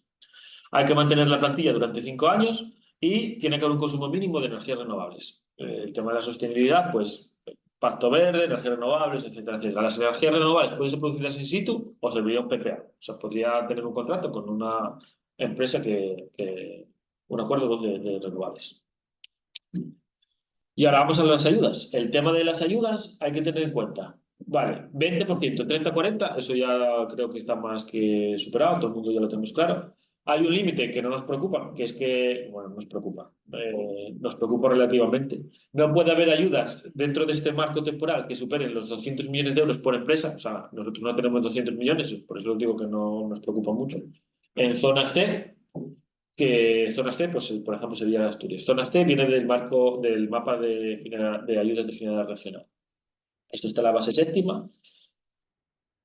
¿Por qué vuelvo a poner aquí? Porque una de las ventajas es, tengo estos porcentajes de ayuda, pero los criterios de elegibilidad solo aplican al W, solo aplican a la gran empresa. Y por lo tanto, la creación mínima de 5 empleos sería para la inversión de la W, y la ratio de un empleo por cada, un empleo por cada 80.000 euros de ayuda solo sería para la W. Se diluye, digamos de alguna manera, la necesidad de creación de empleo. A lo mejor se crea más empleo por la pyme, no lo sé. Pero es una manera de decir, vale, yo tengo que ver hasta dónde puedo llegar con la inversión, si me interesa tener una pyme de compañera o no. Porque a lo mejor me interesa. Uno, desde el punto de vista propiamente empresarial, que tengo un suministrador y yo me dedico a una cosa muy específica, y hay otro que es muy bueno haciendo calderines, pues tengo a alguien muy bueno haciendo calderines. Pero además, desde el punto de vista de la confección de la ayuda, del proyecto, puede venir bien por el tema de los criterios de elegibilidad para las grandes. Ahora que tenemos las intensidades, hay que tener en cuenta cuáles son los costes subvencionables. Y aquí también alguna vez, cuando hubo las bases, la información pública, hubo preguntas. ¿Qué es subvencionable? Pues en principio el marco temporal dice que es subvencionable todo, todos los costes de inversión en activos materiales, como terrenos, edificios, instalaciones, equipos, maquinaria, todo. Activos materiales e inmateriales, como derechos de patentes, licencias, conocimientos técnicos. En conocimientos técnicos entra casi todo, ¿vale? No, salvo las vacas esféricas, pero no. Prácticamente abarca cualquier cosa que tenga que ver con un conocimiento técnico, proyectos, licencias, etc. Bueno, las licencias ya están expresamente. U otra propiedad intelectual. Necesarios para eso. Vale, eso es lo que dice el marco temporal. Ya tengo algo muy grande, pero luego tengo alguna restricción. Sí, la primera restricción me viene por el reglamento de disposiciones comunes y por el reglamento del Fondo de Transición Justa, que sí que me pone límites a los costes subvencionables. ¿Cuáles? Pues los que están en la orden HFP 1414-2023 de 27 de diciembre. Es una orden ministerial que deriva del acuerdo de asociación que vimos antes, donde recoge todos los límites que nos vienen a través del reglamento de disposiciones comunes y el del Fondo de Transición Justa. Y esos límites están incorporados en las bases. Volvemos a lo mismo, y es lo que yo. Esa orden define qué gastos no son subvencionables, pues los impuestos no son subvencionables. En cuanto a los terrenos y los bienes inmuebles, pone algunos límites y sí que se permite los bienes de equipo. Entonces, ¿tengo duda de si algo que se me ocurre es subvencionable o no? Pues me vengo aquí. Y aquí es donde me dice lo que no es subvencionable. Son cosas muy, muy, muy específicas, ¿eh? No penséis que son ahí, por ejemplo, intereses financieros no son subvencionables, ese tipo de cosas no son subvencionables. Y en cuanto a los terrenos, aquí hay que tener en cuenta que son subvencionables la adquisición de terrenos y bienes de inmuebles imprescindibles para llevar a la actuación. Básicamente porque dice imprescindibles y hay un montón de textos sobre por qué es imprescindible. Porque lo que quiere es energía solar, no energía de los solares. No quiere que se compre solares, o sea, quiere que se compre el solar para hacer la fábrica, pero no solares. Entonces, hay que demostrar que los terrenos y los bienes son los imprescindibles para hacer la inversión. Los gastos de adquisición subvencionables no pueden superar el 10% o el 15% total de los gastos totales de inversión. Dicho de otra manera, si yo tengo un proyecto de 100 millones, los gastos subvencionables del proyecto no podrían superar los 10 millones de euros. O sea, si yo voy a un proyecto de 100, 10 como mucho podría ser lo que destinase al terreno. Y de ahí llevar pues, el porcentaje correspondiente. ¿Por qué es el 15? El 15 es para aquellas inversiones que se realicen en terrenos degradados de industrias. Dicho de otra manera, si recupero un terreno industrial que está en desuso o que deriva de un cierre de una térmica, deriva de algo, pues si se implanta ahí, llevaría un 15%. O sea, en vez del 10, podría subir hasta el 15% los costes totales de inversión. Y esos límites son para el terreno, no para la nave, no para la edificación. Porque ya en otras subvenciones hubo problemas con esto. Si yo compro un terreno baldío, me subvencionan el porcentaje correspondiente del terreno. Si compro una nave y meto el límite, yo tengo un problema. Entonces, cuando se haga una compra-venta de este tipo de de terrenos con naves, tiene que quedar claro en la escritura cuál es el valor del terreno y cuál es el valor de la nave, porque si no puede ser un problema. El terreno, el valor del edificio no tiene límite. Dicho de otra manera, bueno, no tiene límite. En cuanto a obra civil, no sé si hay algún porcentaje por ahí, pero pues no es un problema. No plantea problemas. Si fomentamos la economía circular, pues si tengo una nave ya construida, no voy a penalizar la compra de esa nave para alguien que va a rehabilitar esa nave. Voy a facilitarlo. Entonces, las naves que estén dentro de los terrenos no entran en el porcentaje del 10 o el 15 que limita como gasto máximo subvencionable de inversiones. Y eso hay que tenerlo en cuenta con el truco que os dije. Tiene que quedar claro en la compraventa cuánto valor tiene asignado el terreno y cuánto valor tiene asignado la nave. Se puede hacer, no hay ningún problema. Y ahora viene la siguiente pregunta. ¿Cuándo puedo hacer esos gastos? Bueno, pues el marco temporal dice todo lo que sea posterior es al 9 de marzo del 2023, que es cuando se aprobó el marco temporal. Cualquier gasto hecho a partir del 9 de marzo del 2023 sería subvencionable. Cuidado, eso es lo que dice el marco temporal en general. Eso está pensando en inversiones de las administraciones, no está pensando en las inversiones de las empresas. ¿Por qué? Porque también dice que los gastos subvencionables para empresas son aquellos que cumplen con el efecto incentivador, es decir, que se hacen porque se solicita una ayuda. Y estoy cuidando muchas palabras, porque se solicita una ayuda. ¿Qué quiere decir todo esto? Vale. A partir de la solicitud de la ayuda, todos los gastos son subvencionables. Se tiene en cuenta que el efecto incentivador, es decir, el inicio de los trabajos, tiene que realizarse siempre con posterioridad a la solicitud de la ayuda. Y se considera como inicio de los trabajos de construcción de la inversión o el primer compromiso jurídicamente vinculante para el pedido de equipos u otros compromisos que haga la inversión irreversible. Eso es inicio del trabajo. No se pueden iniciar los trabajos antes de presentar la solicitud.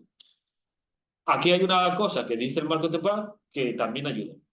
No se considera de inicio de trabajos la compra de los terrenos ni los trabajos preparatorios como la obtención de permisos y la realización de estudios por viabilidad. O sea, todo lo que sea proyecto, todo lo que sea la adquisición del terreno, eso no se considera inicio de trabajo y eso sería subvencionable si se hizo con posterioridad al 9 de marzo. ¿Por qué hay también que incidir en esto? La comisión pide que... Bueno, otra cosa que no comenté. El tema de las grandes empresas se hace por separado porque las grandes empresas, uno de los requisitos del Reglamento de Fondo de Transición Justa es que se incluyan en el plan territorial. Hay que reprogramar el plan territorial para incorporar a las empresas que se vayan a ayudar. Entonces, el tema de esa reprogramación, de que figuren con los nombres, lo que dice la comisión es que los proyectos que nos van a ayudar tienen que ser maduros. ¿Cómo evalúo la madurez? Obviamente, el que tiene el terreno y además el terreno donde se va a instalar no tiene que hacer una modificación del plan general de ordenación urbana, ese proyecto es más viable en el tiempo que uno que no tenga que hacer una modificación urbana. Entonces, una de las cosas que se va a mirar es, por ejemplo, se dispone de terreno o se conoce terreno y el terreno requiere una modificación urbanística o dicho de otra manera, está en un polígono industrial, pues es más fácil que ahí que te pongas no sé, en medio de un bosque. Procedimiento administrativo, que ya vamos terminando. Procedimiento administrativo, como sabéis, aquí entra la Ley General de Subvenciones, pues son procedimientos de concurrencia competitiva. Se van a hacer una prelación o una jerarquía de los proyectos en función de los criterios de valoración, que lo vamos a ver luego más adelante, y va a haber dos convocatorias, una para grandes y pymes y otra solo para pymes. Procedimiento. Solicitud, lo de siempre, entre 30 días y 3 meses será el plazo para abrir, posiblemente sean los 2 meses. Se va a hacer por formulario electrónico, sois obligados legales a relacionarlos electrónicamente con la administración y hay que presentar la documentación, ya iremos desgranando un poco la documentación. En esa primera fase va a haber una fase de subsanación, es decir, se va a comprobar que está completa toda la documentación, no se va a mirar la documentación, se va a mirar que está la documentación necesaria para emitir el juicio. Si falta esa documentación, se va a requerir y se va a verificar que se cumplan los requisitos de elegibilidad. Dicho de otra manera, si aquí me llega un proyecto para fabricar una central nuclear, ese se cae, porque no es elegible, porque no está dentro de las... obviamente habrá la notificación de su sanación, habrá los trámites administrativos oportunos. Una vez que eso esté superado, todos los proyectos que sean elegibles se evaluarán. Y en esa fase de evaluación se podrán requerir aclaraciones. No incorporar la documentación nueva, no, sino ante una duda a la hora de valorar, pues se va a preguntar, pues ¿esto qué quiere decir? ¿Esto que pusisteis en la documentación qué quiere decir? ¿O cómo lo tengo que interpretar? ¿O qué sentido tiene? Y ahí se va a establecer una resolución. En esa resolución se hará una propuesta de resolución que se notificará a todos los interesados. Habrá 10 alegaciones, habrá gente que tendrá la subvención y hay gente que se quedará pues, fuera de la subvención. Para tener, bueno, luego vamos los criterios. Proceso garantista, jurídico, con todas las alegaciones, información, o sea, se puede poner alegaciones a la propuesta de resolución, se puede cambiar, todo lo que sea. Ahí los que tengan la concesión de ayudas tienen que aceptar la ayuda. Tiene que haber una aceptación manifiesta, o sea, expresa de la ayuda. No vale no pronunciarse. Y luego vamos a ver por qué. Y el tema de las garantías es también por otro tema que vamos adelante. Se publicará una resolución 6 meses desde la fecha de sustituto de nuestra idea y vamos a intentar que sea lo más ágil posible. En nuestra experiencia somos conscientes que en otras ayudas nos está costando mucho, pero porque estas son ayudas masivas de muchos, vamos a decir, de muchas solicitantes y abiertas a casi de todo, pero esta no. En esta se va a cuidar, ir lo más ágil posible, ser lo más preciso y ajustarnos los plazos en la medida de, vamos, siempre que nosotros podamos. Pero bueno, luego si alguien por otro lado nos para por no sé qué, pues, pero bueno, la idea es esta. Y luego habrá el tema de justificación, que no voy a entrar en la justificación, pues lo primero hay que obtener la ayuda. Está documentado el tema de justificación, está en las bases también explicado, pero bueno, yo creo que es más importante centrarnos en la fase de concesión. Los criterios para evaluar y para digamos, establecer esa prelación están diferenciados en dos, para grandes empresas y pymes. ¿Por qué son distintos? Porque dentro de los criterios de elegibilidad que se pactaron con la Comisión a través de la Autoridad de Gestión, dicen que los criterios de empleo y medioambientales para grandes empresas tienen que representar el 60%. Pues eso se mueve al 60% para las grandes y o sea, entre empleo y criterios medioambientales para las grandes. Para pymes lo relajamos un poco. No vamos a incidir tanto en el empleo y sí en la viabilidad técnica, económica y administrativa y un poco el impacto socioeconómico sobre el territorio. O sea, sí nos interesa que la pyme genere empleo, pero no con tanta fuerza como la gran, pero sí que tenga impacto sobre el propio territorio y que su proyecto sea viable, obviamente. Entonces, ahí están en esos porcentajes. En la convocatoria saldrá una tabla con cada uno de los puntos que se van a otorgar a cada uno de los criterios. La suma no superará nunca los 100 puntos y solo son subvencionables aquellos proyectos que superen los 60 puntos. El resto no van a poder ser, no vale con un 5 raspado. O sea, suficiente no, tiene que ser un poco más. Tema de anticipos. Otra cosa que trabajamos fue dar un anticipo en el momento de la concesión. En el momento de la concesión está pensado para grandes empresas, si se puede abrir a pymes se valorará. Se puede dar, no digo que sea obligatorio, aunque también lo planteamos en su momento. Se puede adelantar hasta el 40% de la ayuda en el momento de la concesión. Cuando se hace la aceptación de la subvención, si se quiere, se solicita el abono, se hace el depósito de garantías oportunas y en el momento de que se notifique, se haga la resolución, se haría el abono del 40% de la ayuda. Dicho de otra manera, si tengo una ayuda de 20 millones de euros en total, pues el 40% de 20 millones de euros, podrían entre 8 millones, se pagaría en el momento de la resolución de la concesión. Hay que tener en cuenta que el tema de garantías va conforme a una resolución de la Consejería de Hacienda, donde dice el porcentaje, dónde se tiene que depositar, etcétera, etcétera. Y lo mismo, aquí también os habéis comentado cosas Y es lo que es. O sea, yo no puedo, nosotros no tenemos la capacidad de cambiar una resolución de Hacienda y la ayuda o el porcentaje de la garantía es la que está ahí. ¿Qué documentación va a ser necesaria para la presentación de la solicitud? Bueno, va a venir determinada en cada convocatoria, básicamente un formulario electrónico cuyos contenidos están en el anexo 2 del marco temporal. Os pongo ahí para que vayáis al marco temporal y lo veáis, aunque luego si os voy a dar una nota muy concreta, son los típicos, ¿eh? No penséis que aquí se pide descripción del proyecto, etc. Todas las declaraciones responsables que os imaginéis, estará el corriente de pago, protección de los intereses financieros, como la de cesión de datos a todo el mundo, las típicas declaraciones responsables. Y también el tamaño de la empresa será por declaración responsable.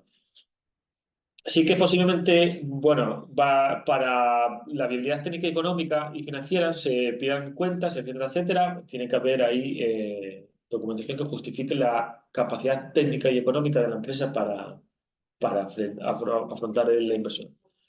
Tiene que haber un poder de representación, atención a los poderes de representación. El que presenta generalmente no suele tener poder de representación. El que está haciendo la solicitud o presentando telemáticamente suele ser alguien que está pues, en una asesoría o dentro, pero no suele ser quien tiene el poder de representación. Las declaraciones responsables tienen que estar hechas, firmadas por el que ostenta el poder de representación de cada empresa. Cuando digo de cada empresa, estoy pensando en las agrupaciones, va a haber tantas declaraciones responsables como empresas. Cada empresa va a tener que declarar responsablemente su parte. Tiene que ir un plan de negocios y un proyecto, vamos a decir, bueno, solo hay una consultora, no me voy a meter mucho con vosotras. No, y los técnicos que están aquí, igual no hace falta proyectos al peso. O sea, los proyectos y los planes de negocio no tienen por qué ser al peso. Vale más la concreción y que quede claro que cientos de páginas hay que son, vamos, infumables. Obviamente no os puede faltar nada y tenéis que ponerlo todo, pero yo en la experiencia con la comisión pensaba y había visto trámites donde se enviaban documentos y documentos y documentos y documentos. Y yo soy más... Yo voy por el camino, por lo separo, pero de frente. Entonces, si me preguntan, ¿confirma usted que este teléfono es rectangular? Pues confirmo que este teléfono es rectangular. No me están pidiendo que haga un análisis dimensional del teléfono con el... Me pregunta que confirme. Pues yo confirmo. Entonces, si en las bases me preguntan, número de empleados, 10, pues 10. Jugando con lo de tengo que cumplir una ratio, no me voy a pasar, porque si me pongo muchos, pues puedo tener un problema si no llego a consolidar esos empleos en el momento de la justificación, que pueda tener una revocación parcial. Bueno, jugando un poco con los números, pero centrándonos en trasladar la información necesaria para que se pueda hacer un análisis detallado de ese proyecto. Cuando se habla de la viabilidad técnica, económica y financiera, pues si se pide cuentas, pues las cuentas, para que se vea una pregunta típica que se hizo en el MDI, que casi todo el mundo, de hecho la planteamos al revés, porque todo el mundo, la pregunta que se solía hacer es, ¿qué ayuda necesita para sacar adelante el proyecto? No, la pregunta es, ¿qué fondos tiene usted para sacar el proyecto? Claro, si me dices que no tienes ningún fondo, ya veo que ese proyecto no puede ser, porque no tienes capacidad financiera tú. Yo no te puedo dar al 100%. Entonces, obviamente, cuando se pregunte capacidad financiera, pues tiene que quedar claro que existen recursos para afrontar lo que nos la ayuda, porque si no, ese proyecto no va a ser viable. Y luego viene el gran... Pero, vamos, no quiero utilizar palabras que tengan una connotación negativa. Viene el DNSH y el Climate Proofing, que vamos a decir, añaden complejidad. El DNSH ya lo conocéis todos, el guía es del ministerio, no es complicado, hay que evaluar si se hace un impacto sobre seis temas, me parece que es. Y está el Climate Proofing de las infraestructuras. El Climate Proofing es un documento que es una comunicación de la Comisión que está ahí, orientaciones técnicas sobre la defensa sobre el cambio climático de las infraestructuras, que son 97 páginas, me parece, o 95, muy interesantes ellas, donde, por un lado, se dice cómo se tiene que hacer un estudio de la mitigación del cambio climático y de la adaptación al cambio climático. En teoría, digo en teoría porque ya tendría que estar publicada en abril, el Banco Europeo de Inversión, junto con Jaspers, iba a publicar una guía simplificada. No está, la esperamos, pero no está.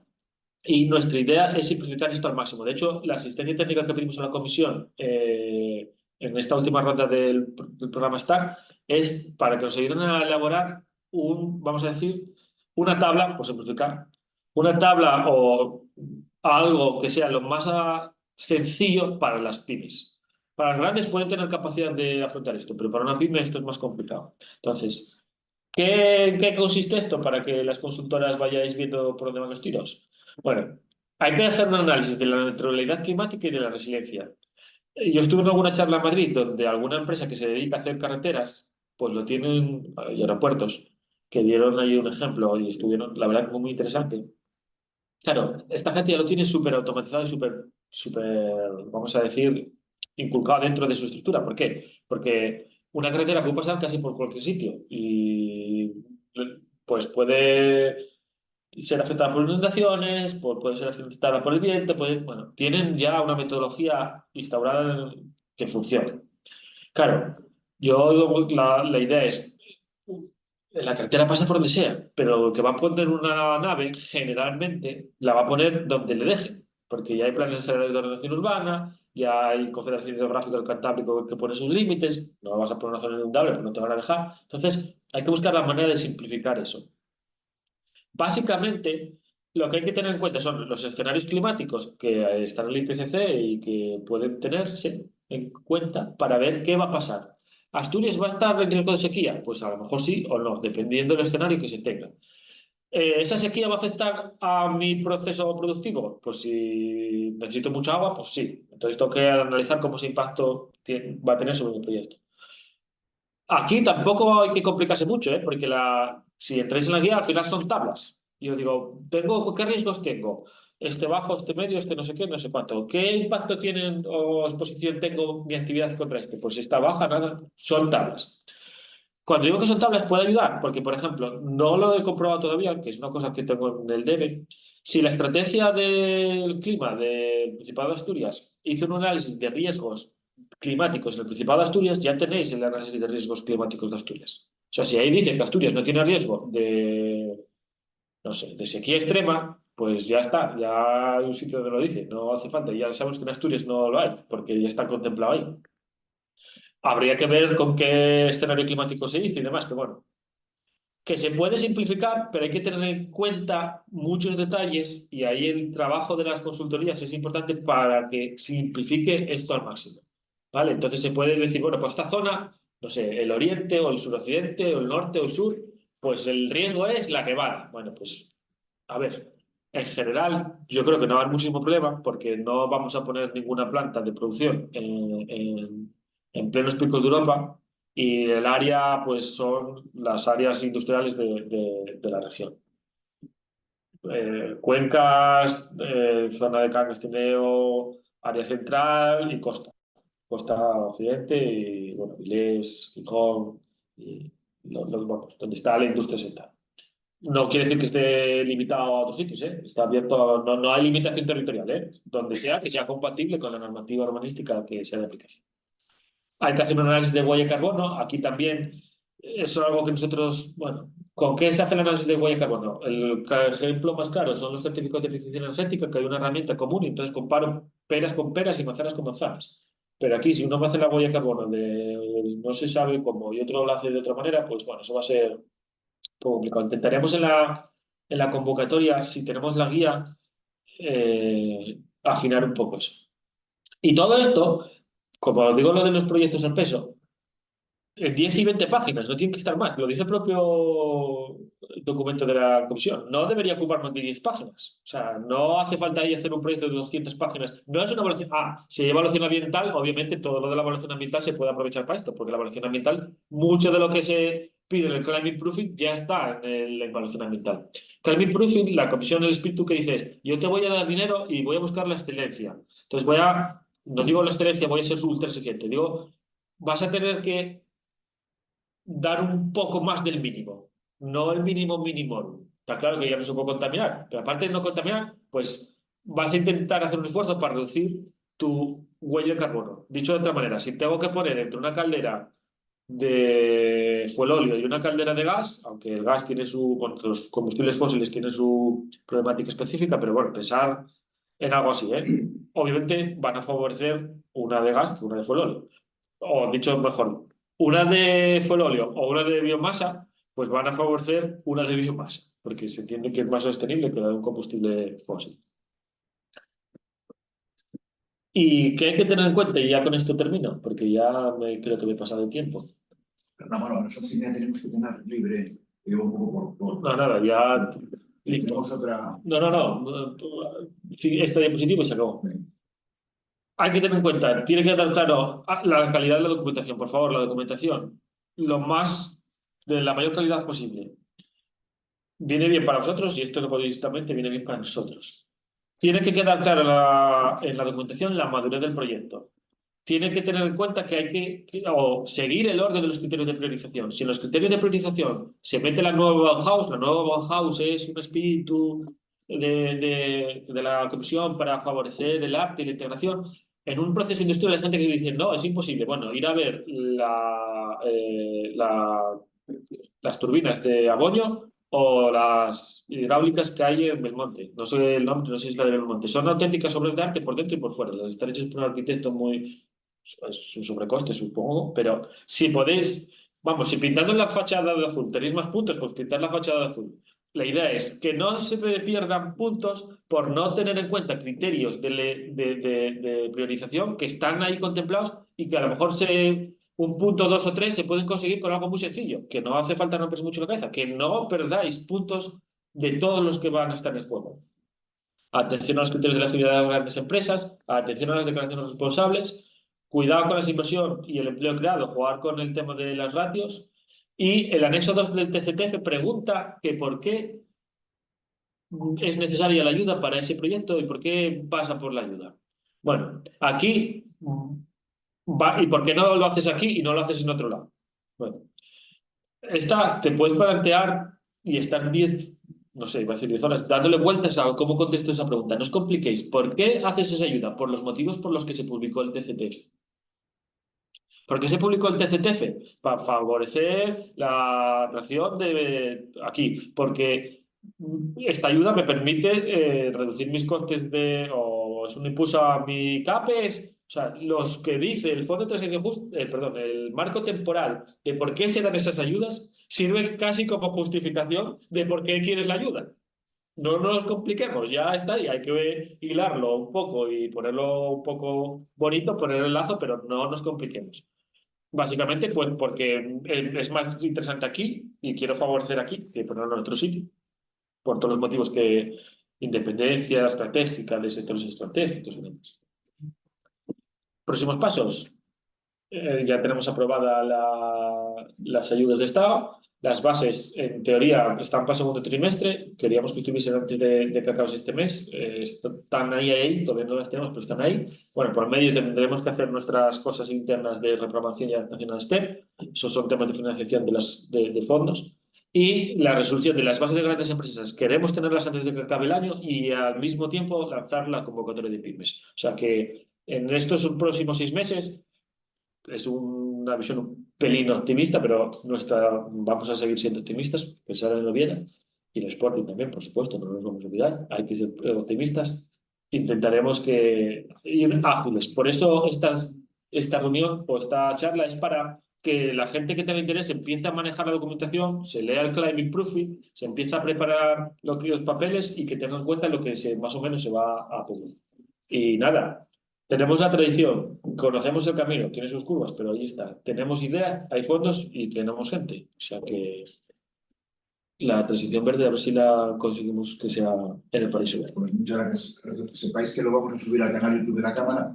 Por lo tanto, lo que se trata es que si hay una persona que quiere, o sepáis, que quiere escuchar la charla, lo vamos a tener grabado. Lo que se trata es tener lluvia fina. Tenemos gente online, las personas que estamos aquí, y que a partir de este momento, bueno, pues también se puede acceder a través, bueno, de este momento, me imagino que mañana, a través del canal de YouTube, a todo lo que habéis dicho. Vale. Muchísimas gracias.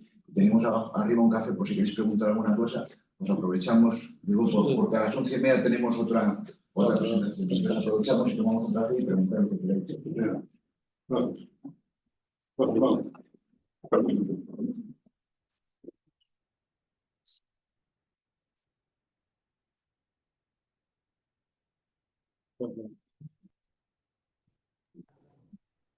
Muchas gracias a todos por la jornada y por las explicaciones. Gracias a vosotros por el interés. Vale. Mauro, nos pondremos en contacto probablemente. Sí, sin problema. Bueno, Cristina de Pisa. el correo mío, aunque no está en la presentación, aunque a ver si lo puedo cuando suba la presentación, está mi nombre, en la presentación, pero es el nombre, punto, los apellidos, @asturias.org. Muy bien, sí, porque bueno, de cara ya cuando tengamos las propuestas para consultar dudas concretas, porque ahora es muy difícil anticiparnos a las dudas. Podemos tener algunas, pero Claro. hay que sentarse No, a trabajar en ellas. ahora hay que empezar a mirar Elaborar, sí. los puntos, lo que os dije del TCTF, el 2.8, lo de gastos subvencionables, esa orden también hay que tenerla un poco vamos, ahí de la mesita. Sí, de referencia. Y luego lo que es las bases en sí, sobre todo por el tema, y el Climate Profit. El tema del Climate Profit, echando un vistazo, porque ese yo creo que es el más novedoso que hay. Bien, Sí. muy bien. Pues así lo haremos. Mil gracias, Mauro, no te molesto más. Venga, Un saludo, hasta luego. hasta luego.